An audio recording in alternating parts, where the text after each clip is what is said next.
The Simpsons may have conquered the world, but they started life as just a tiny gleam in the mind of one offbeat comic strip artist, Matt Groening.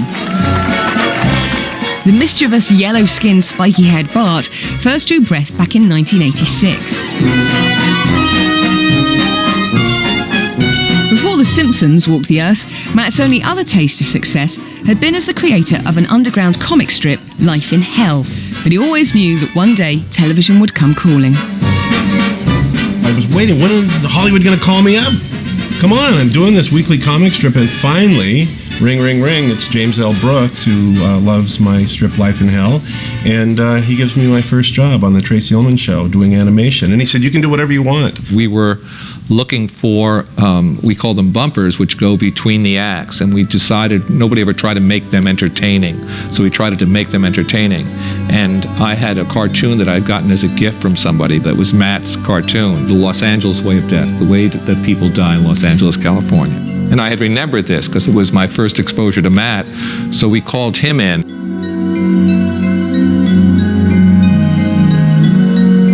Well, The Simpsons really began in the 15 minutes that I had to prepare for a meeting with Jim Brooks to present him with my ideas.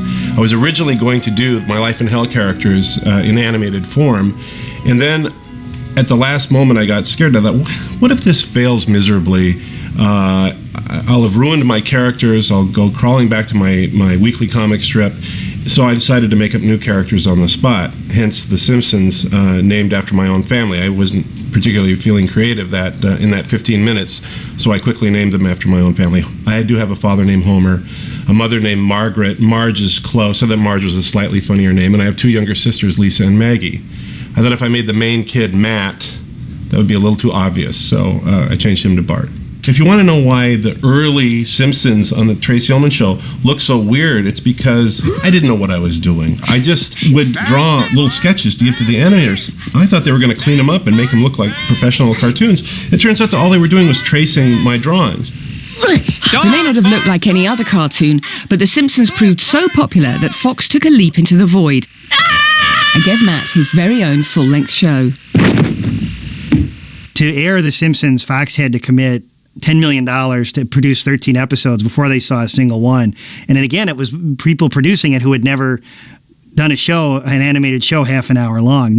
All that had been done was the shorts. Fox finally, got the idea that this would make a good series, but they were a little hesitant at first because primetime animation was something that hadn't been seen on American television for about a generation. Animation was just totally dead on primetime. Nothing had succeeded since the Flintstones 20 years earlier. And what encouraged me about the show was that James Brooks and Sam Simon, Matt Groening were really talented. The stories that they were already working out seemed hilarious, and the characters were great. The shorts were really funny. So I thought, if this gets on the air, I think it actually could turn a few heads. And so by Christmas 1989, the first ever episode of The Simpsons was broadcast.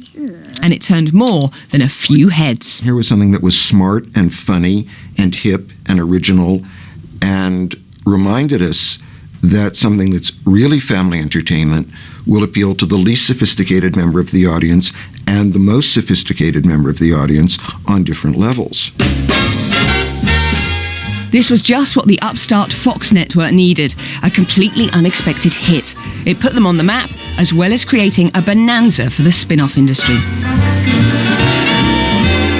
One of the most delightful aspects of Simpsons mania in the early 1990s was how many different groups appropriated Bart Simpson. There were black Bart t-shirts. There was a t-shirt with Bart shaking hands with Nelson Mandela. There were Irish Bart t-shirts. There were Mexican Bart t-shirts. There were vegetarian Bart t-shirts that said, "Don't eat a cow, man." There were pro-Gulf War t-shirts with Bart standing on Saddam Hussein's head. There were anti-war t-shirts with Bart protesting the war. It was amazing how many people could take this cute little guy and make him their own. Perfecto! Everybody smile. I'm going to set the automatic timer.